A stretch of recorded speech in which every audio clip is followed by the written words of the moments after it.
मैं बृहदेश्वर टेम्पल के बारे में जानना चाहूंगा। उसके बारे में कहा जाता है कि उसकी शैडो जमीन पर नहीं आती। उसके आर्किटेक्चरल फैक्ट्स आपने क्या रिसर्च किया, इसके बारे में थोड़ा बताइए। आपने जो बात बताई कि उसकी छाया जमीन पे नहीं पड़ती है, यह भी एक भ्रांति ही है।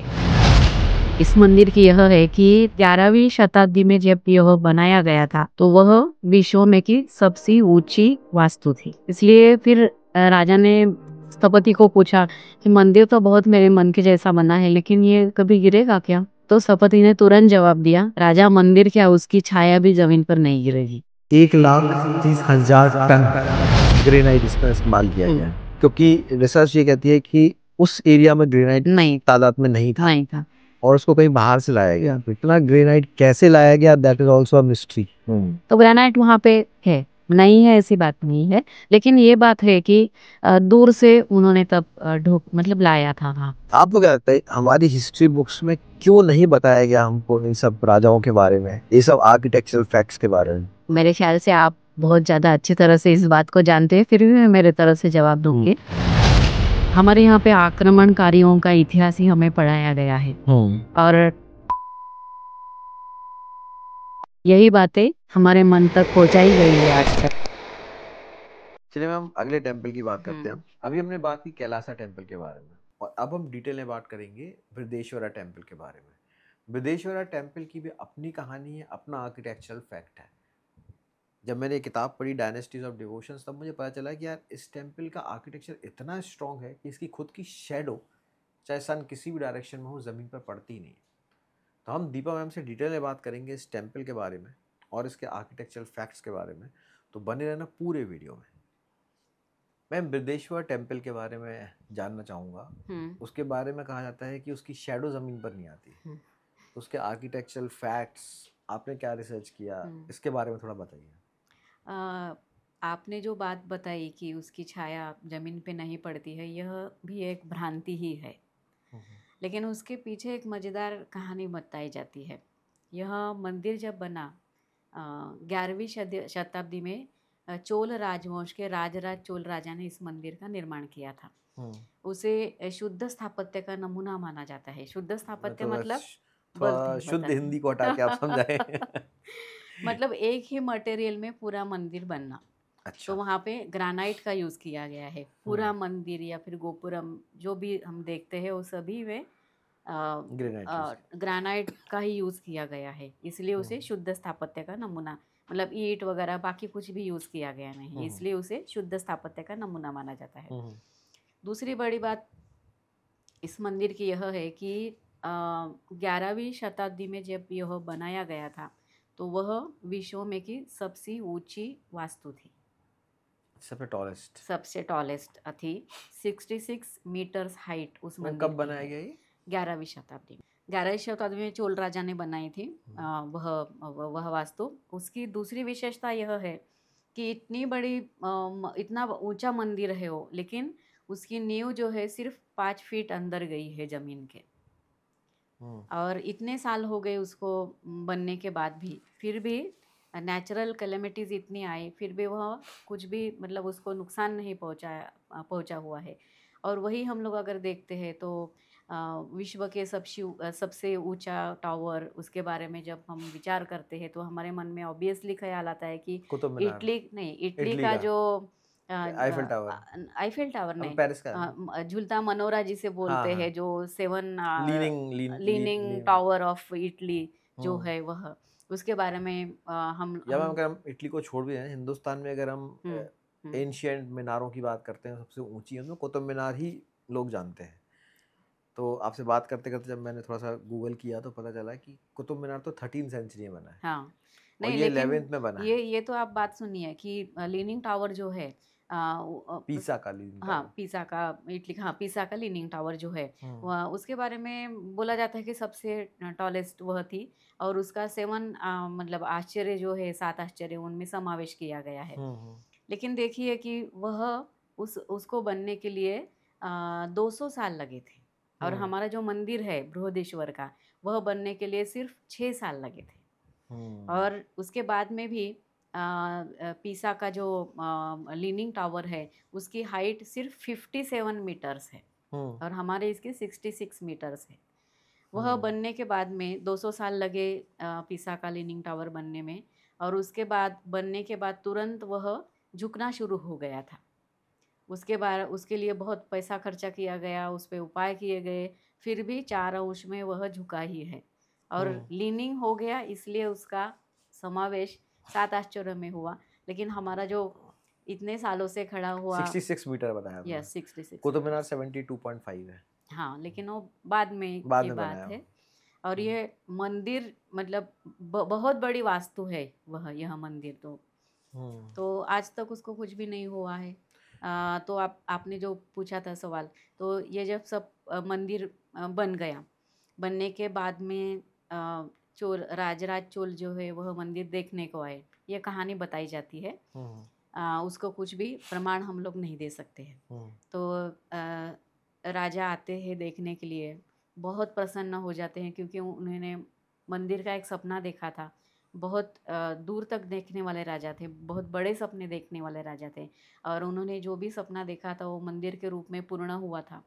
तो उनके साथ में उस मंदिर का निर्माण करने वाला जो प्रमुख स्थपति थे वह भी थे उनके साथ में। तो मंदिर देखने के बाद राजा को बहुत खुशी हुई, लेकिन तभी एक मन में विचार आया कि ये मंदिर गिरेगा तो नहीं। मतलब हम जिससे बहुत ज़्यादा प्रेम करते हैं उनके बारे में हमारे मन में थोड़ा सा निगेटिव थॉट फर्स्ट आता ही है कि ये छूट ना जाए हमसे। इसलिए फिर राजा ने स्थपति को पूछा कि मंदिर तो बहुत मेरे मन के जैसा बना है, लेकिन ये कभी गिरेगा क्या? तो स्थपति ने तुरंत जवाब दिया, राजा मंदिर क्या, उसकी छाया भी जमीन पर नहीं गिरेगी। और अच्छा, तो इसलिए छाया इसलिए फिर ऐसी भ्रांति लोगों में गई होगी, ऐसा मानना है। इसके पीछे कुछ भी प्रमाण नहीं है। दूसरी बात, उसकी छाया जमीन पे हम लोग देख सकते हैं, कभी भी आप जाइए। जो आपने बताया ग्रेनाइट का बना हुआ है पूरा पूरा ग्रेनाइट का बना हुआ है। मैंने थोड़ा पढ़ा इसके बारे में, तो लगभग 1,30,000 टन ग्रेनाइट इसमें इस्तेमाल किया गया है। तो इसके बारे में कुछ रिसर्च है कि ग्रेनाइट कहाँ से लाया गया, क्योंकि रिसर्च ये कहती है कि उस एरिया में ग्रेनाइट इस तादाद में नहीं था और उसको कहीं बाहर से लाया गया। तो इतना ग्रेनाइट कैसे लाया गया, that is also a mystery. नहीं, मिस्ट्री ऐसा नहीं है। वहाँ पे एग्जैक्ट लोकेशन पे नहीं था, लेकिन मेरे ख्याल से 30 या 40 किलोमीटर दूर से ग्रेनाइट लाया गया। और दूसरी बात मैं बताना चाहूँगी कि राजाओं ने, मतलब चोल राजवंश के राजाओं ने 3 मंदिर जो बनाए, जो मेरे पुस्तक में उसका समावेश किया है, the great living Chola temples उन्हें कहा जाता है। वह तीनों मंदिर जो है ग्रेनाइट से ही बने हुए हैं। तो ग्रेनाइट वहाँ पे है, नहीं है ऐसी बात नहीं है, लेकिन ये बात है कि दूर से उन्होंने तब मतलब लाया था वहाँ मंदिर में। कितना अचरज होता है ये बात जान के कि मुझे नहीं लगता कि अब हिस्ट्री बुक्स बदल गई होंगी, शायद अभी वही है, लेकिन हमने जब पढ़ा था तो शायद एक पैराग्राफ चोल राजवंश के बारे में पढ़ाया जाता था। बराबर है कि भाई ये इस जगह पर ये चोल राजवंश होते थे, बस दैट्स ऑल, फिनिश्ड। मतलब आपको क्या लगता है हमारी हिस्ट्री बुक्स में क्यों नहीं बताया गया हमको इन सब राजाओं के बारे में, ये सब आर्किटेक्चरल फैक्ट्स के बारे में? मेरे ख्याल से आप बहुत ज़्यादा अच्छी तरह से इस बात को जानते हैं, फिर भी मैं मेरे तरफ से जवाब दूंगी कि जैसे मैंने बोला था कि हमारे यहाँ पे आक्रमणकारियों का इतिहास ही हमें पढ़ाया गया है, और आक्रमण और हमारी पराजय, यही बातें हमारे मन तक पहुँचाई गई है आज तक। लेकिन उसके वह पीरियड कितना होगा, 600 साल ज़्यादा से ज़्यादा। पहले मुस्लिम आक्रमणकारी आए थे, उसके बाद में ब्रिटिशर्स आए थे। ब्रिटिशर्स ने तो उनकी शिक्षा पद्धति या फिर शिक्षा प्रणाली हम पर थोपी थी। तो मतलब खुले मन से अगर हम देखते हैं तो योगा हो, मतलब योग जो है हम लोग करते हैं, या फिर आयुर्वेदिक हो, या फिर मैंने जैसे बोला कि कैलाश मंदिर का निर्माण हुआ था, तो भूगर्भ शास्त्र का ज्ञान भी उन्हें था, बहुत अच्छी तरह से था, इसलिए वह मंदिर बनाए गए।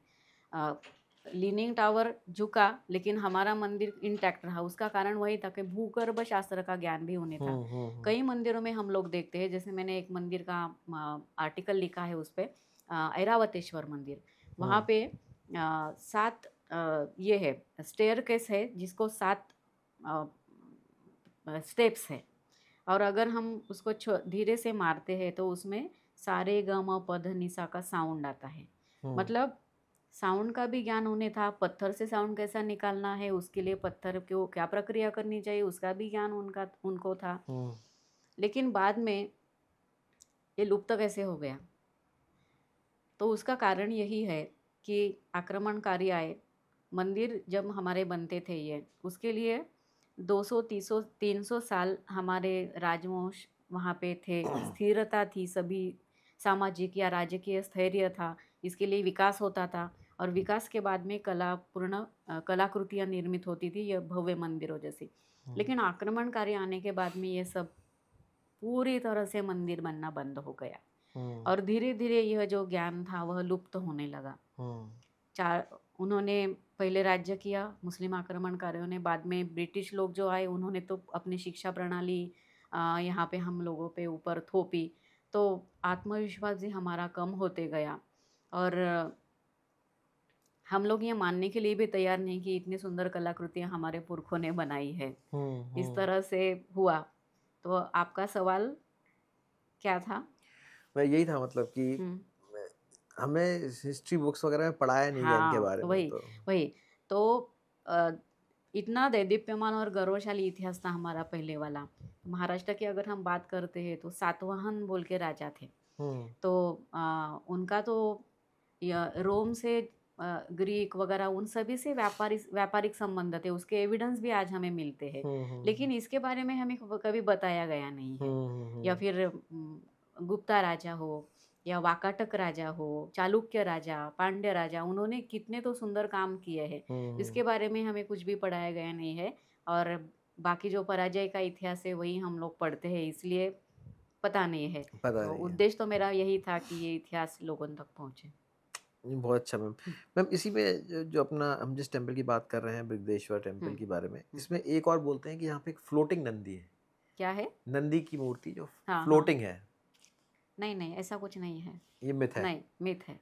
अच्छा, तो हम थोड़ा ये जो एरा ऐरावतेश्वर टेम्पल जो हमारा है, इसके बारे में थोड़ा और डिटेल में बताएं। ऐरावतेश्वर जो मंदिर है वह भी चोल राजा ने बनाया है। The great living Chola temples में का तीसरा मंदिर और लास्ट मंदिर यह है।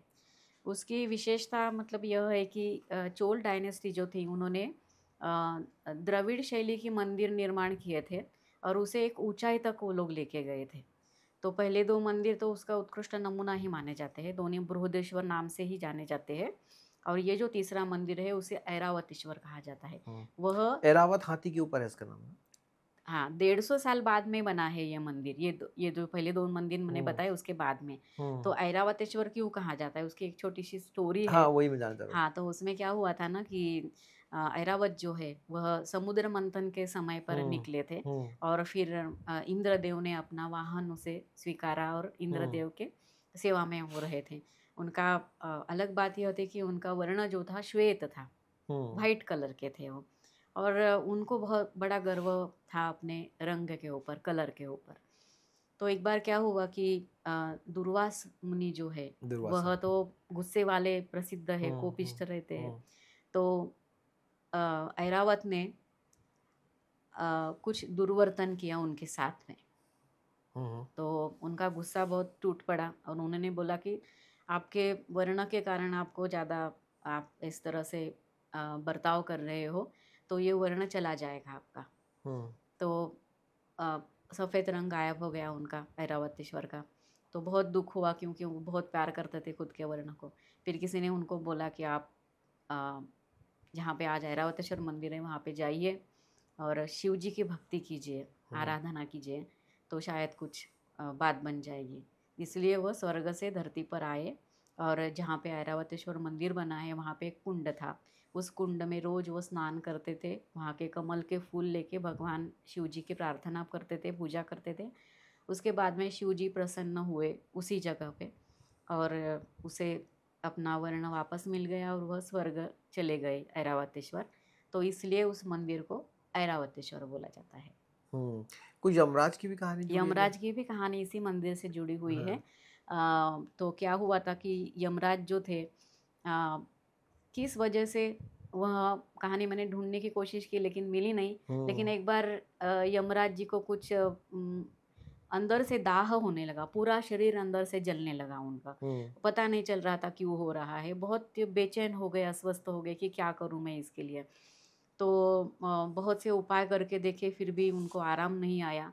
इसलिए फिर वह पृथ्वी पे आ गए उसी जगह पे, और वहाँ पे एक तीर्थ था, वहाँ पे रोज स्नान करने लगे। स्नान करने के बाद में और शिव जी की पूजा करने के बाद में उन्हें जो उनका इलनेस था वो ठीक हो गया और शांति उन्हें महसूस हुई। और इसलिए यहाँ पे यम तीर्थम बोल के तीर्थ है। इस ऐसी कहानी बोली जाती है। इवन उस मंदिर में भी यमराज की एक मंदिर है, यमराज का छोटा मंदिर, सा। बहुत बढ़िया।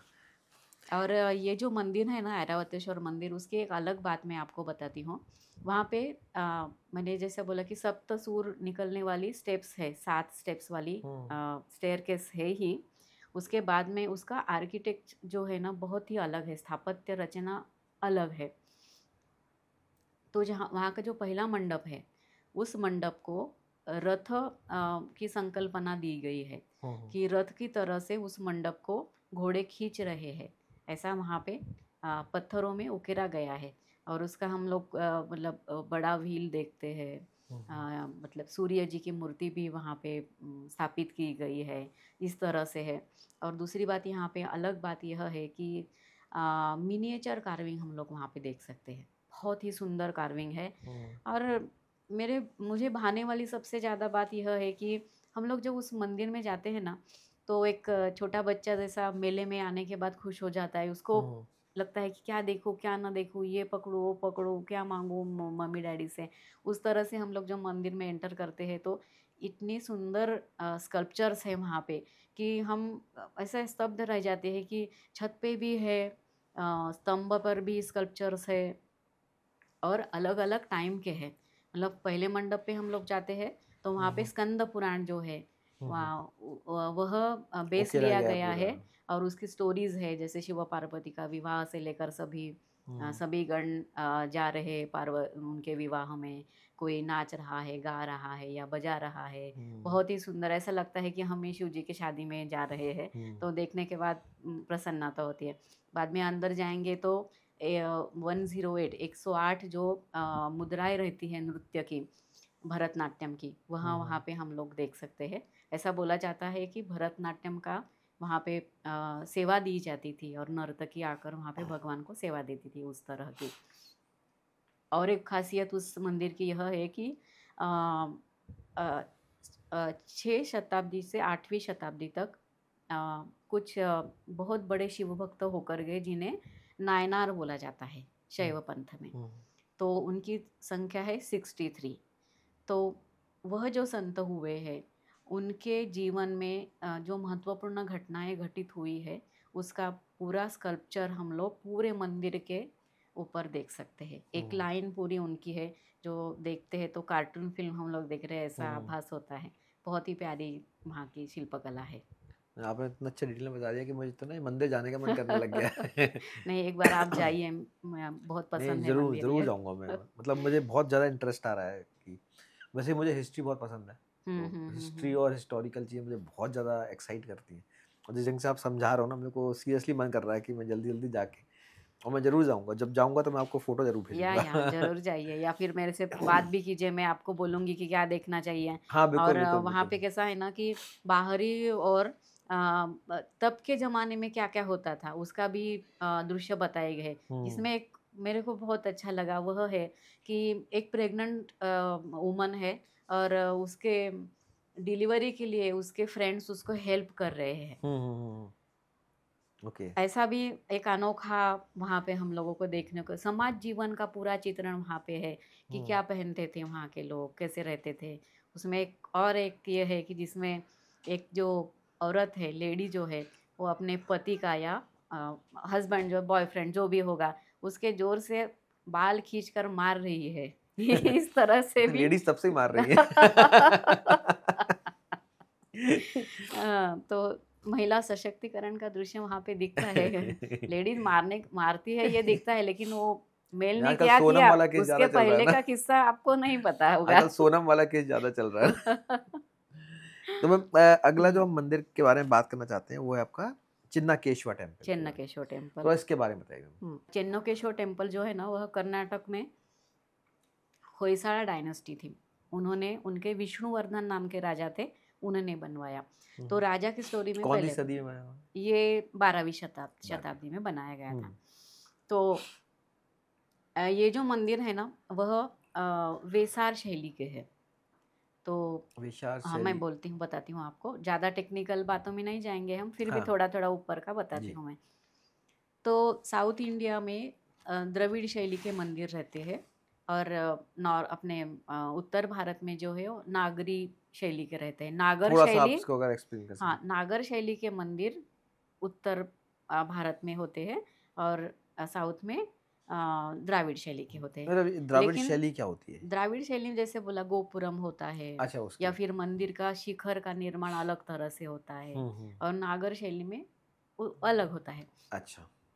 तो ये जो दो शैलियाँ है, उसका मिलाप करके वेसार शैली निर्मित हुई। और अच्छा। वह, उसकी शुरुआत की चालुक्य राजाओं ने। उन्होंने बहुत सुंदर उसके मंदिर बनाए, लेकिन चालुक्यों के बाद में ही ये होयसाला राजे आए, और उन्होंने अपने ज़माने में 1500 मंदिर वेसार शैली के बनाए। 1500 मंदिर। 1500 बनाए थे, और मतलब उस शैली को उन्होंने पीक पर वो लेके गए। उनके समय में वही टाइप के मंदिर वहाँ पे कर्नाटक में बनाए गए थे। ये मंदिर जो है ना, आप अगर देखोगे, मैंने 1500 मंदिर अगर बनाए हैं, लेकिन आज उतने बचे नहीं हैं, फिर भी बहुत अच्छे संख्या में और अच्छी कंडीशन में मंदिर है कुछ। उनमें से मैंने एक मंदिर का चयन मेरे पुस्तक के लिया है, वह है चेन्नकेश्वर मंदिर। तो सोप स्टोन का यूज़ किया गया है वहाँ पे। कौन से? Soap stone. Soap stone. Soap stone, ये कौन सा होता है? ये ऐसा एकदम, उसमें ना कार्विंग बहुत सुंदर होते हैं। अच्छा। इसलिए आप अगर उस मंदिर में जाते हैं, सफेद पत्थर होता है? नहीं नहीं, ब्लैक होता है। ब्लैक होता है। अगर हम जाते हैं वहाँ पे, तो इतनी सुंदर मूर्तियाँ हम लोग देख सकते हैं। नर्तकी अगर उन्होंने उकेरी है, तो उसका हाव भाव तो है, लेकिन उसके फिंगर्स जो है एकदम लंबे लंबे फिंगर्स, उसमें जो ऑर्नामेंट्स है, या फिर वो अगर डांस कर रही है, तो मूवमेंट के कारण उसके ऑर्नामेंट्स एक तरफ झुक गए हैं, वो उसका चेहरा दूसरी तरफ है। ये सभी भाव इतने सुंदर वहाँ पे दिखाई देते हैं। उस मंदिर के बारे में और एक बात बताना चाहूँगी, अलग बात है यह। ये मंदिर क्यों बनाया गया, इसके बारे में मैं जब रिसर्च कर रही थी, तो 2-3 चीज़ें उससे बाहर आई, लेकिन एक बात अलग है उसमें कि विष्णुवर्धन जो राजा थे, वह पहले जैन पंथ का उन्होंने स्वीकार किया था। अच्छा, जो जैन समाज है, जैन समाज से थे। उसके बाद में रामानुजाचार्य वहाँ पे आए थे उनके राज्य में, और उनके प्रभाव के कारण उन्होंने वैष्णव पंथ का स्वीकार किया, संप्रदाय का स्वीकार किया था। उनका पहला नाम बिट्टी देवा था। राजा थे तभी भी वो बिट्टी देवा था, और वैष्णव समाज स्वीकारने के बाद में रामानुजाचार्य ने उन्हें नाम दिया विष्णुवर्धन। तो लेकिन विष्णुवर्धन राजा वैष्णव बन गए, इसलिए उन्होंने यह विष्णु मंदिर बनाया, ऐसा बोला जाता है। चेन्ना मतलब सुंदर, केशव मतलब विष्णु। विष्णु। हाँ, तो चेन्ना केशव इस तरह से नाम आज बुलाते हैं उसे। दूसरी बात मैं इस मंदिर के बारे में या फिर हिस्ट्री के बारे में बताना चाहूँगी यह, कि उनकी रानी थी शांतला देवी। आज हम बात करते हैं कि स्त्रियों की स्थिति तब कैसी होगी, या फिर कुछ लोग तो ऐसा मानते हैं कि अच्छी नहीं होगी, या फिर दुय्यम स्थान उनको दिया होता होगा। ऐसा नहीं था। जब हम ये मंदिर देखते हैं और हिस्ट्री पढ़ते हैं उसके बारे में, तब ऐसा लगता है कि एक पुरुष के बराबर स्त्री का हक वहाँ पे था, क्योंकि रानी उनकी शांतला देवी थी। शांतला देवी नाम था उनका। वह बहुत मतलब होशियार थी, और उन्होंने जैन संप्रदाय की ही थी। उन्होंने अपना संप्रदाय आखिर तक नहीं छोड़ा था, वह उसी तरह से सब व्यवहार करती थी। और वह बहुत अच्छी नृत्यांगना थी, भरतनाट्यम की। और बावजूद कि वह जैन पंथ की थी, वह हमेशा वहाँ के केशव को, मतलब चेन्ना केशव को नृत्य के द्वारा सेवा देती थी वहाँ आकर। और उसे वास्तुशास्त्र का भी ज्ञान था रानी शांतला देवी को, उन्होंने वहाँ पे एक छोटा सा मंदिर बनाया है और उस मंदिर का डिज़ाइन की प्रतिकृति फिर ये मंदिर बनाया गया है, बड़ा वाला सैंपल हम जो बनाते हैं ना, उस तरह का उन्होंने एक छोटा मंदिर बनाया और उस मंदिर की तरह ही बड़ा मंदिर तो चेन्नकेश्वर छोटा का मंदिर भी रखा हुआ है वहाँ? है, अभी भी है। अभी क्या हुआ ना कि बहुत साल हो गए, चेन्नकेश्वर मंदिर जो है उसका शिखर गिर गया है, वह हम लोग देख नहीं सकते, लेकिन जो छोटा मंदिर है आज भी देखते हैं शिखर के साथ में है, तो हम लोग अंदाजा कर सकते हैं कि ऐसा शिखर होगा उसका। और ये जो शांतला देवी थी बहुत सुंदर भी थी। तो वहाँ पे ना मंदिर में मदनिका जिसे बोलते हैं या फिर शाल बालिका, शाल भंजिका जिसे बोलते हैं, वो स्त्रियों का चित्रण वहाँ पे किया गया है। तो उसमें एज अ मॉडल शांतला देवी को लिया गया था, ऐसा बताया जाता ऐसे है। बताते हैं। हाँ। तो वहाँ पे एक नरसिम्हा पिलर करके है, हम्म, जो कहते हैं कि पहले रोटेट हुआ करता था पूरा। हम्म, तो उस आर्किटेक्चर के बारे में बताओ थोड़ा, कि सही में रोटेट होता था वो, कि बस एक ये भी मिथ हम्म। है? तो क्या है ना, उसका प्रमाण हमें मिलता नहीं है। छत भी गिर गया है ना, तो हम्म शायद छत से संबंधित कुछ टेक्नोलॉजी होगी उसकी, तो पता नहीं है। लेकिन आज मैं जब रिसर्च कर रही थी इसके बारे में, तब बहुत से अभ्यासक जो थे उनका मानना था कि ये रोटेट होता था और कुछ लोगों का मानना है नहीं होता था। तो आज हम उसके बारे में कुछ ज़्यादा नहीं बता नहीं बता सकते। नहीं सकते। वैसे कुछ वहाँ पे ग्रेविटी पिलर्स भी हैं जो बिना हाँ, फाउंडेशन के हाँ, खड़े हैं। हाँ, हाँ। ये तो खैर मैंने कहीं देखा है, वो कागज आप नीचे से। कागज, हाँ, वो सच में एक अजूबा लगता है। एक बड़ा सा स्तंभ है और उसे जमीन के अंदर गाड़ा गया नहीं है, बांधा गया नहीं है या फिर सीमेंट लाके टाइट किया गया नहीं है। वो पिलर लिटरली एक स्टार शेप के ऊपर रखा गया है और आज तक खड़ा है। ऊपर से भी जुड़ा नहीं है? नहीं, कुछ नहीं, पूरा का पूरा ऐसा ही रखा है जिसे ग्रेविटी पिलर बोलते हैं। आपने क्या सोचा, मतलब आपका क्या अनुमान है, क्यों नहीं गिरता है, क्या ऐसा क्या आर्किटेक्चर नहीं, यूज पता किया नहीं गया? चलता है, लेकिन सच में गिरता नहीं है। अभी इतने साल हो गए, इसलिए क्या हुआ है कि नीचे की सतह पर थोड़ा सा उसका ये हुआ है, टूट गया है वह। तो वहाँ से कागज वगैरह डालकर लोग देखते हैं, इधर से उधर कागज निकाल सकते हैं हम, फिर भी वो हिलता भी नहीं है पिलर। वैसे यहाँ पे एक मोहिनी पिलर भी है, हाँ, मोहिनी। थोड़ा उसके बारे में बताओ मैम, क्या है मोहिनी पिलर ये? ऐसा बोलते हैं कि मोहिनी रूप जो लिया था, पिलर पिलर मतलब अंदर ना चार शाल बालिका जिसे बोलते हैं उस तरह से मूर्तियाँ स्त्रियों की निकाली गई है। इसमें जो मोहिनी अवतार लिया था विष्णु जी ने, तो बहुत सुंदर स्त्री का अवतार लिया था, तो उसे हम लोग वहाँ पे देख सकते हैं, एक इमेजिनेशन की तरह देख सकते हैं कि मोहिनी अवतार अगर दिखता होगा तो इस तरह से दिखता होगा। और एक वहाँ पे स्कल्पचर इतना सुंदर है और उसकी खासियत यह है कि उन्होंने एक बैंगल पहनी हुई है और वह पत्थर की है और वो हिलती है। हाँ। इस तरह से कार्व किया गया है, जैसे लेडी सच में पहनती है उस तरह से कार्विंग है उसका। अगर हमने जिन टेम्पल्स की बात की, अब देखो हम्म, कैलाशा टेम्पल था, उसका अपना एक है रेजोनेंस है, अलग ठीक है, है। हाँ, बृहदेश्वर टेम्पल उसका अपना है कि अलग वो है। शैडो नहीं आना, या उसका अपना हम्म, आर्किटेक्चर है। जो हमने एरावत टेम्पल की बात की, उसका अपना है हम्म, साउंड वाला जो सारा कुछ है। हम्म। देन हमने अभी जो इसकी बात की, आपका चन्नकेश्वर मंदिर। चिन्नकेश्वर मंदिर की बात की, यहाँ पे आपका ब्यूटिफिकेशन या ग्रेविटी को यूज करने। हाँ। तो चारों टेम्पल्स में एक डिफरेंट डिफरेंट आर्किटेक्चरल टेक्नोलॉजीज को यूज किया गया। हम्म। आप क्या सोचते हो कि स्पिरिचुअलिटी को या भगवान को दर्शाने के लिए ऐसे डिफरेंट तरीके क्यों यूज किए गए, या कोई इंटेंशनली यूज किए गए, हम्म। या बस हो गए? नहीं, क्या उसके बाद बारे में बताना चाहूँगी मैं कि आप जिन मंदिरों का जिक्र किया है वह अलग अलग समय पर बनाए गए हैं, अलग अलग राजाओं ने बनाए हैं। और अ, उसमें क्या, कुछ मंदिर तो है कि बड़ी लड़ाई जीतने के बाद बनाए गए थे। तो लड़ाई जीतने के बाद में बहुत बड़ा मंदिर का निर्माण यह आम बात थी राजाओं के लिए, और विक्ट्री सेलिब्रेट करने के लिए वह कुछ अलग मंदिर में करते थे कि जिससे लोगों की रुचि भी रहे और राजा का नाम का दबदबा हो कि ऐसा मंदिर बना है वहाँ पे, इस तरह से। इसलिए फिर एक तो टाइम भी अलग है, राजवंश भी अलग है, शैलियाँ भी अलग है। सही बात है। इसलिए। पर लेकिन अमेजिंग है, मतलब मैं तो सीरियसली चाहूँगा कि मैं मंदिरों को देखूँ जाके।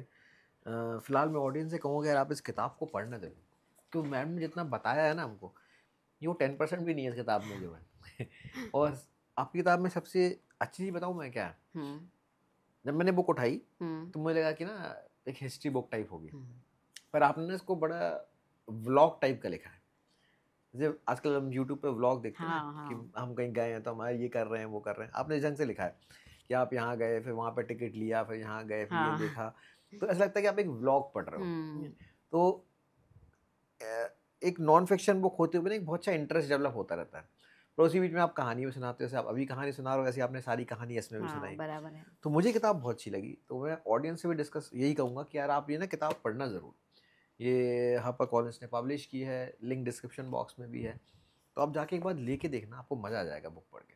और मेरे ख्याल में हमारे जो एंशिएंट आर्किटेक्चर है, हमारा इंडियन का जो कल्चर है, वो पढ़ना बहुत ज़रूरी है। शायद टेक्स्ट बुक में आपने इतनी चीज़ें नहीं पढ़ी होंगी, उन चीज़ों को अपने दिल में उतारने के लिए, अपने दिमाग में उतारने के लिए, जानने के लिए, और जब आप खुद जानोगे तभी तो और आने वाली जनरेशन्स को बता पाओगे। तो इसलिए मैं आपसे ये कहूँगा कि यार आप किताब को ज़रूर पढ़ना। मैम आप कुछ कहना चाहते हो ऑडियंस को? मैं ये कहना चाहती हूँ कि हम भारतीय जो लोग हैं बहुत मैं लकी मानती हूँ, बहुत भाग्यवान मानती हूँ, क्योंकि बहुत से कंट्रीज़ है उन्हें इतना बड़ा इतिहास नहीं है, वैभवशाली इतिहास नहीं है। आज हम लोगों को इतिहास है और जो हम मंदिरों के द्वारा देख सकते हैं। हम कितने प्रगत थे, यह हम वहाँ के आर्किटेक्चर को देखकर, इंजीनियरिंग मार्वल्स को देखकर पता कर सकते हैं। हुँ। तो सच बोलूँ तो हमारे ऊपर बहुत बड़ी ज़िम्मेवारी है कि ये जो विरासत हमें मिली है उसे हमें सँभालना चाहिए, उसे आगे बढ़ाना चाहिए। आगे जो पीढ़ी आएगी हमारी, उस तक वह सही तरह से पहुँचाना चाहिए। मैम आपने बहुत सही बात की। मैं इस बात को थोड़ा-सा रिलेट करना चाहता हूँ। हाँ, राइट ब्रदर ने एरोप्लेन बनाया और हम सब यही पढ़ते हैं कि राइट ब्रदर ने एरोप्लेन बनाया। बराबर है, और उससे लाखों साल पहले पुष्पक विमान था हमारे पास, जिसका ज़िक्र हमारे पुष्पक शास्त्र और विमान शास्त्र में सब में मिल जाता है। बराबर ठीक है। है? पर हम, ये हमारी कमी है कि हम उस लेगेसी को आगे नहीं ले जा पाए, हुँ, या हमने अपनी जनरेशन को ये नहीं सिखाया कि विमान शास्त्र हमारे पास अवेलेबल था और बराबर है। है। हाँ। हमने उनको ये सिखाया है कि राइट ब्रदर्स ने एरोप्लेन बनाया। तो ये हमारी प्रॉब्लम है। एंड कोशिश करते हैं ऐसे इस पॉडकास्ट से और किसी तरीके से हम ये हाँ, इन्फॉर्मेशन लोगों तक पहुंचा सकें। यस। तो thank you ma'am, thank you for coming on this show. Thank बहुत यू। अच्छा लगा और बहुत इन्फॉर्मेशन मिली। या मुझे भी बहुत मज़ा आया और आपके दर्शकों को भी thank you so much. Thank you ma'am, thank you.